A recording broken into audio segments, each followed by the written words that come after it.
और चलिए बुलेटिन में सबसे पहले बात करेंगे मध्य प्रदेश में होने जा रहे राज्यसभा चुनाव से जुड़े, जहां तीसरी सीट पर संग्राम तेज है।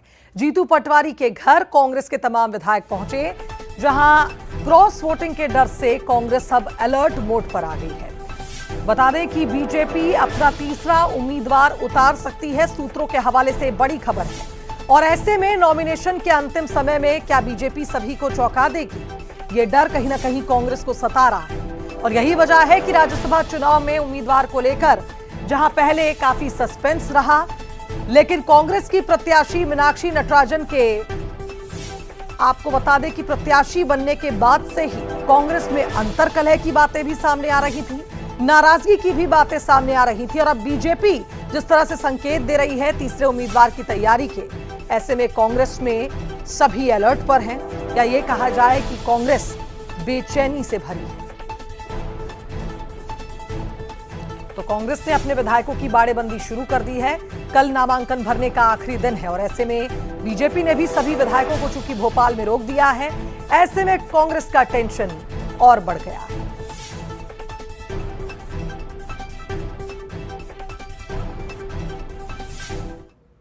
इधर पीसीसी चीफ जीतू पटवारी ने चेतावनी दी है, कहा है कि बीजेपी लोकतांत्रिक मर्यादाओं का पालन करे। अगर हठ धर्मिता हुई तो ईंट का जवाब पत्थर से देंगे।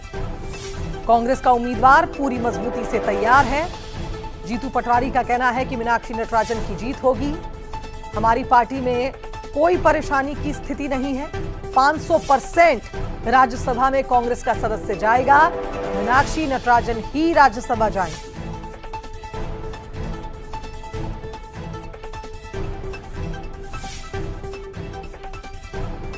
कांग्रेस पार्टी का 500% राज्यसभा का मेंबर मीनाक्षी नटराजन जी के रूप में राज्यसभा में जाएंगे।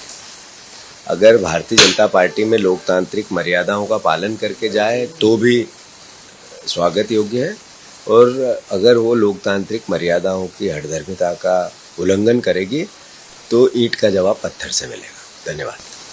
कांग्रेस तो कुल मिलाकर ये कहा जाए कि मध्य प्रदेश में 8 जून के दिन क्या होगा, ऐसा पहली बार तो नहीं है कि कोई खेला होने के संकेत हो। मध्य प्रदेश में तो पहले भी कई ऐसे घटनाक्रम राजनीतिक हो चुके हैं, जिसके चलते अब बेचैनी है कांग्रेस के भीतर। बीजेपी तो काफी उत्साहित है, लेकिन कांग्रेस डरी हुई है। बाड़ेबंदी होनी शुरू हो गई है।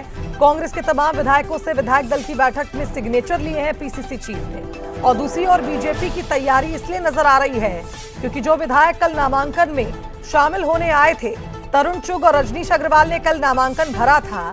और इस दौरान जो बीजेपी कॉन्फिडेंस के साथ आगे बढ़ी थी, आज सभी विधायक भोपाल में ही ठहरे हुए हैं। और ऐसे में इस बात ने कांग्रेस की चिंता को और बढ़ा दिया है। सहयोगी सूरज का रुख करेंगे, हमारे साथ इस खबर पर जुड़ रहे हैं। सूरज, 500% राज्यसभा में कांग्रेस का सदस्य जाएगा। पीसीसी चीफ ने एक बड़ा दावा किया है, लेकिन कहीं ना कहीं बेचैनी नजर तो आ रही है। देखिए, बिल्कुल जिस तरीके से संभावित तीसरे उम्मीदवार को लेकर बीजेपी कहीं न कहीं हिंट कर रही, कल मुख्यमंत्री डॉक्टर मोहन यादव ने इस बात का जिक्र किया कि तीसरी सीट आएगी नहीं तो जाएगी कहां।